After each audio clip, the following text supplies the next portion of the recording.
The Great British Sell-Off. Thousands of our parks, pools and libraries lost. The outcry came as an investigation showed more than 4,000 publicly owned buildings are being sold to private developers each year, with no guarantee residents will benefit. Town halls were given the go-ahead in 2016 to keep the proceeds of the sales. Since then, local authorities have used the opportunity to make short-term financial gain at the cost of losing some of the country's most valuable assets. Many are being lost to developers for the highest price and will never again be used for vital community services.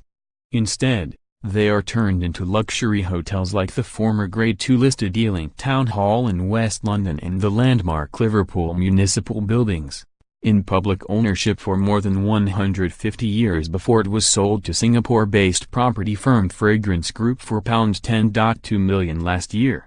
Other buildings like Hornsey Town Hall in North London are being developed into flats despite 600 objections from the community.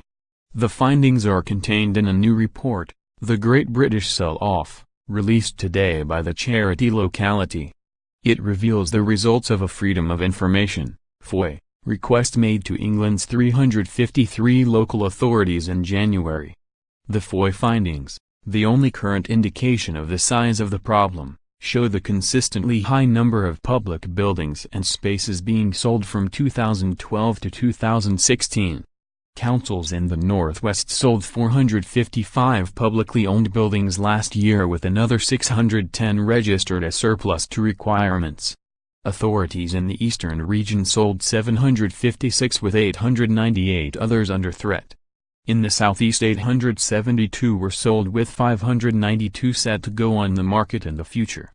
John O'Connell, chief executive of the Taxpayers Alliance, said, "Councils have a disappointing track record of cutting spending items they see as low-hanging fruit before taking on more challenging reforms to their budgets. At times, they will target services that are popular with residents in an attempt to get more money from the government, but they never seem to curb executive pay or pensions. Taxpayers who may be disappointed by these decisions should ask their local authorities why high pay is never cut to deal with the reality of less money." Locality is calling for more public buildings and spaces to be transferred to community ownership and has launched a Save Our Spaces campaign. One such saved building is the Edwardian Bramley Baths in Leeds. Locality's Tony Armstrong said, "As many as 4,131 public buildings and spaces are being sold off a year. That's more than 4 times the number of Starbucks in the UK. This is a sell-off on a massive scale." Many hundreds of local community groups are stepping up and fighting for community ownership. But they urgently need support and help with startup costs if they are to compete with the commercial developers. Funding to support community ownership has dried up in recent years, and the government, investors and charitable funders must come together to unlock a set-up fund for community ownership, Mr. Armstrong added. Richard Watts of the Local Government Association's Resources Board called on the government to address town hall cash shortfalls.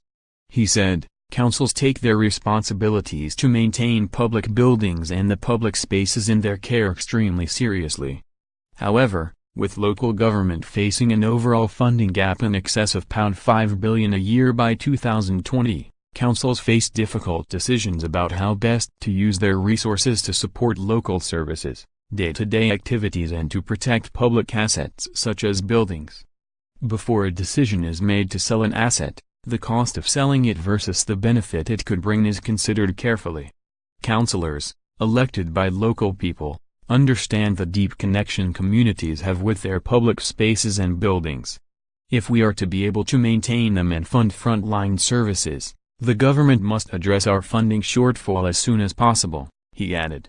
The FOI results also show that fewer than half of councils have a strategy to support community ownership, and Locality is urging the government to help protect public spaces with a £200 million a year community ownership fund lasting 5 years. Angie Wright of Leicester charity Be Inspired, which is working to save a youth centre from housing developers, said, "We know there will be competition from private and other investors to get the building. But the impact of losing this vibrant, respected and well-used center has been huge for young people, and it's very short-sighted to sell this off for private ownership.